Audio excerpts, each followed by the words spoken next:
चालाक नौकर और नागमणि। रमेश दामू भाई नाम के शहर के सबसे बड़े जूलर के यहाँ नौकरी करता है, पर दामू भाई एक नंबर के कंजूस हैं।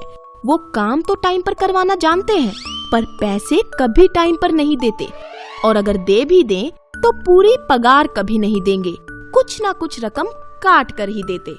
और अगर कोई अपनी मजबूरी सुनाता तो पैसे देने के बदले में उसके सामने ऐसी शर्त रख देते कि वो पूरी नहीं कर पाता, जिसकी वजह से रमेश जैसे उनके नौकरों की हालत हमेशा खराब ही रहती थी। एक दिन रमेश अपने मालिक के पास पगार के लिए पहुंचता है। मालिक, 1 महीना हो गया है, बड़ी तकलीफ में है। पिछले 4 महीने से कुछ न कुछ बाकी रकम और इस महीने की पूरी पगार दे देते तो हमार परिवार की मुसीबत कम हो जाती। अरे भाई, यहाँ हमारा भी परिवार मुसीबत में है। हम तुम्हें कहाँ से पगार दें? धंधा इतना मंदा है कि क्या बताएं। जाओ भाई, कोई और जुगाड़ करो। कोई और जुगाड़ कैसन करे मालिक? हम तो पूरी जिंदगी से आप ही के यहाँ काम कर रहा हूँ। हाँ, तो काम करते हो तो मैं भी काम के मुताबिक पैसे देता हूँ, पर जब काम में नुकसान हो जाता है तो? ऐसा मत कहो मालिक, जब प्रॉफिट होता है तब आप हमें प्रॉफिट में कहाँ हिस्सा देते हो, तो नुकसान में हिस्सेदारी क्यों? देख रमेश, ज्यादा हिसाब समझाया तो बिना हिसाब किए काम से निकाल दूंगा। जा भाग यहाँ से। नहीं नहीं मालिक, ऐसा मत कहिए। मेरे बीवी बच्चे हैं और राशन भी खत्म हो रहा है। अब आप जो कहेंगे मैं कर दूंगा, पर इस बार पूरी पगार दे दीजिए। बहुत मजबूरी में हूँ मालिक। ठीक है, जो कहूँगा वो करेगा तो पगार दूंगा, लेकिन करेगा तो ही। जरूर करूँगा मालिक। तो एक काम कर, अपनी ज्वेलर्स की दुकान में काफी सोने चांदी हीरे मणिक है, बस एक नागमणि की कमी है। तू एक नागमणि ले आ, पगार ले जा। क्यों मजाक कर रहे हैं मालिक? नागमणि कहाँ से मिलेगी? तू ही तो एक बार बता रहा था, तुम्हारे गांव के पास घना जंगल है। तुम्हारी दादी नानी कहती थी वहाँ इच्छाधारी नाग नागिन होते हैं, उनके पास नागमणि होती है। हाँ मालिक। तो नागमणि वाला नाग ढूंढो, अब तक की बकाया और इस महीने की पूरी पगार ले जाओ। ऐसे अजीब से काम का बहाना बनाकर मालिक रमेश को वापस भेज देते हैं। उदास रमेश जब अपने घर पहुंचता है तो बीवी उसकी बात सुनकर सन्न रह जाती है। ये कैसा मजाक है जी? भला नागमणि भी आज तक किसी ने देखी है? वो कहाँ से मिलेगी अब? क्या बताऊं कविता, मालिक तो पगार देने के नाम पर हर बार हर किसी से ऐसे ही बहाना कर जाते हैं। अब क्या होगा जी? राशन भी खत्म हो चुका है। आज जैसे तैसे 2 रोटी का आटा बचा है। ये मालिक लोग किसी के नहीं होते कविता। हर रोज उनके लिए काम करो और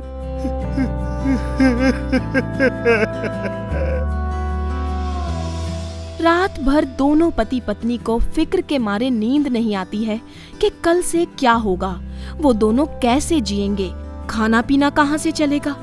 इस फिक्र में डूबी बीवी को अचानक पता नहीं क्या सूझता है, उठकर बाहर निकल जाती है। वहाँ से वो सीधा एक छोटे से झोपड़े में पहुँचती है। अरे कविता बहन, क्या हुआ?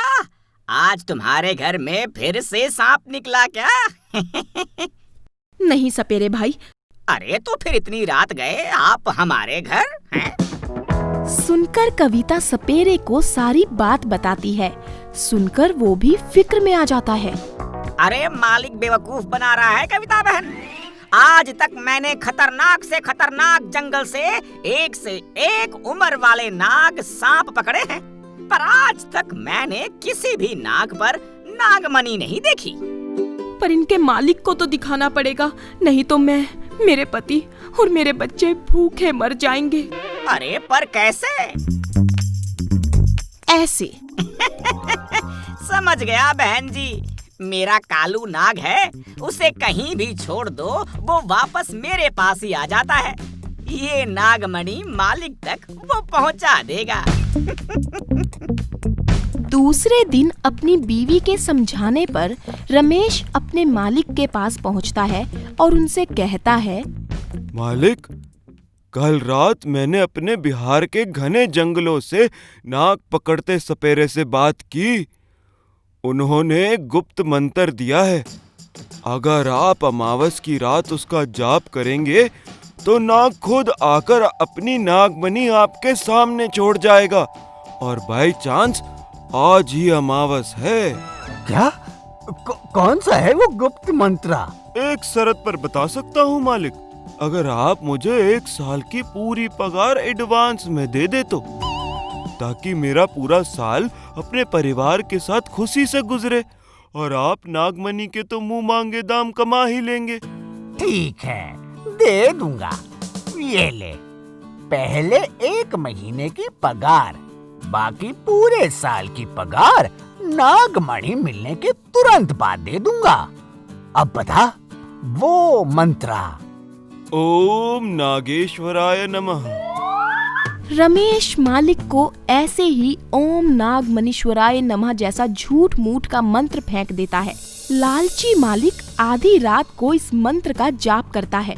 वो पूरी तरह जाप करने में खो जाता है।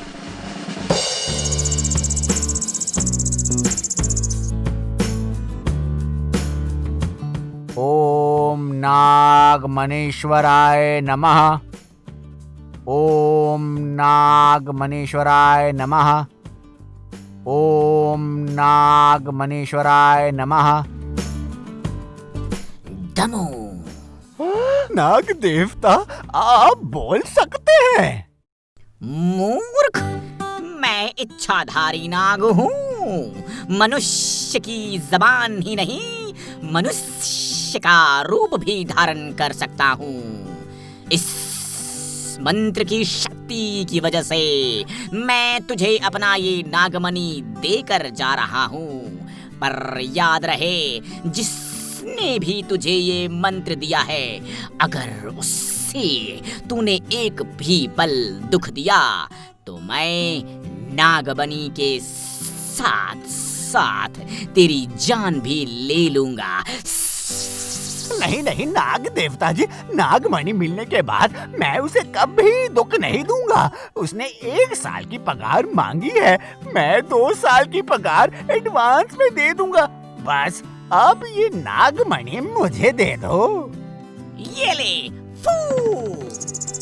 नागमणि साक्षात नाग को देकर गया देख मालिक खुश हो जाता है और अपने नौकर रमेश को 2 साल की पगार एडवांस में दे देता है। ये लो रमेश, तुमने 1 साल की पगार एडवांस मांगी थी, मैं तुम्हें 2 साल की पगार दे रहा हूँ। लेकिन मालिक, इतनी नहीं। अरे रख लो, तुम्हें पता नहीं, इस नागमणि की कीमत करोड़ों रुपए है। इसके सामने 2 महीने की पगार कुछ भी नहीं। और रमेश 2 साल की पगार पाकर बहुत खुश हो जाता है। रमेश की बीवी उसमें से कुछ पैसे सपेरे को भी दे देती है। सपेरे भाई, ये लीजिए, 6 महीने के पैसे आप भी रख लो। अपने काम का क्या भरोसा, अगर 6 महीने तक भी आपका काम नहीं चला तो आपको खाने पीने की तकलीफ नहीं होनी चाहिए। अरे लेकिन रख लीजिए सपेरा भाई, हमारे पास तो वैसे भी 1.5 साल का खर्चा आ गया है। बस मालिक के साथ बेईमानी हो गई, वो थोड़ी खटक रही है। अरे मत खटकने दो, थोड़ा प्रैक्टिकल बनो, प्रैक्टिकल। आप सच कह रही हैं कविता बहन। आज एक बात मेरी समझ में आ गई है, जब घी सीधी उंगली से ना निकले तो उंगली टेढ़ी करनी ही पड़ती है।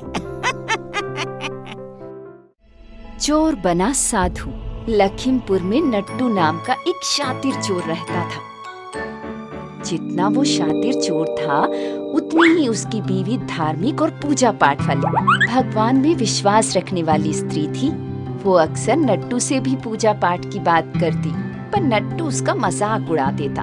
एक दिन उसे पता चलता है कि गांव के जमींदार को अपने ही मकान में गड़ा हुआ पुश्तैनी खजाना मिला है जिसमें लाखों के गहने हैं। इस खुशी में उन्होंने अखंड पूजा का आयोजन किया है। नट्टू चोर आधी रात को जमींदार के यहाँ चोरी करने पहुँचता है।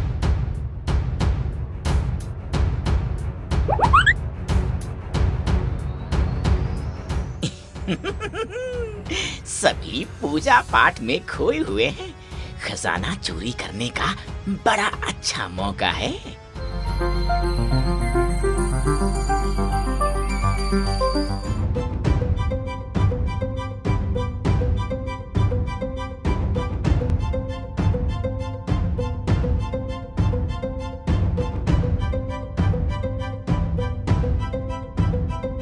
चोर चोर चोर चोर।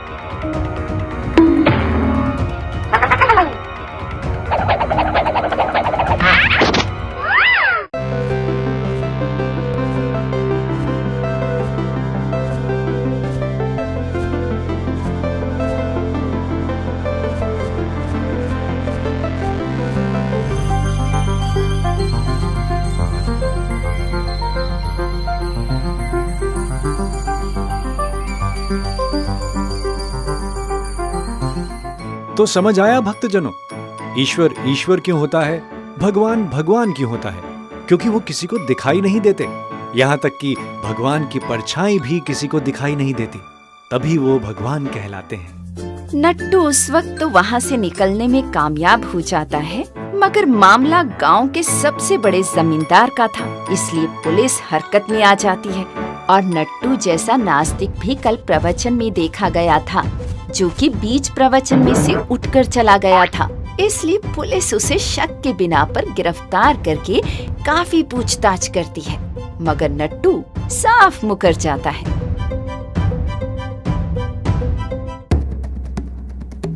नट्टू की बीवी को पता चलता है तो वो रोती हुई जमींदार के पास पहुंचती है और अपने पति को छुड़ा लेने की बात करती है। सुनकर जमींदार उसे सांत्वना देता है और दरोगा के पास पहुंचता है। दरोगा साहब, नट्टू की बीवी अभी अभी रोती हुई हमारे पास आई थी। सभी से पूछताछ करो, अगर वो बेगुनाह है तो उसे छोड़ दो। हमने उससे काफी पूछताछ की है। हमें 100% यकीन है कि चोरी नट्टू ने ही की है, लेकिन वो इतना शातिर चोर है कि अपनी चोरी इतनी आसानी से कबूल नहीं करेगा।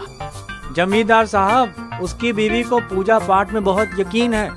उसका थोड़ा बहुत असर नट्टू चोर पर भी होगा।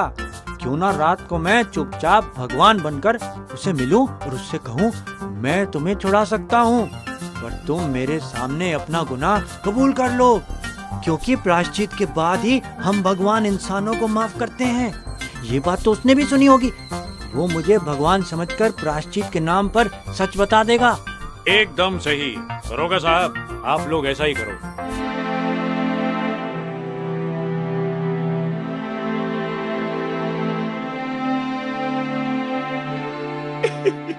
हे भगवान, कहाँ फंसा दिया आपने?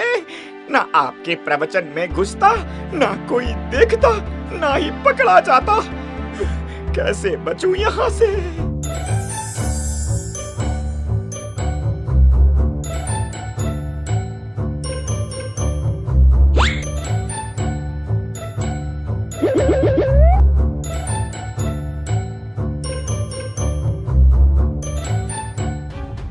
अरे, आप अंदर कैसे आ गए? दरवाजा तो बंद है। लगता है तुम धार्मिक ग्रंथ नहीं पढ़ते, माइथोलॉजी नाटक नहीं देखते। मैंने जब कृष्ण अवतार लिया था तब भी जेल के दरवाजे अपने आप खुल गए थे बालक। मैं विष्णु हूँ, इस संसार का पालनहार। भगवान, आप मेरे जैसे चोर के सामने? हाँ, हमारे देश में पतिव्रता पत्नियों की वजह से हमें मजबूर होकर उनके पति की रक्षा के लिए आना पड़ता है। तुम्हारी पत्नी की भक्ति की वजह से हम तुम्हें इस कारावास से बचा सकते हैं, पर प्रायश्चित के बाद, प्रायश्चित से इंसान के पाप धुलने के बाद ही हम ईश्वर इंसान की मदद करते हैं। तुम अपना अपराध कबूल करके प्रायश्चित कर लो, हम तुम्हें तुम्हारे घर पहुंचा देंगे। बताओ, तुमने कैसे चोरी की, कितनी चोरी की? खजाना कहाँ छुपाया। भगवान, मैंने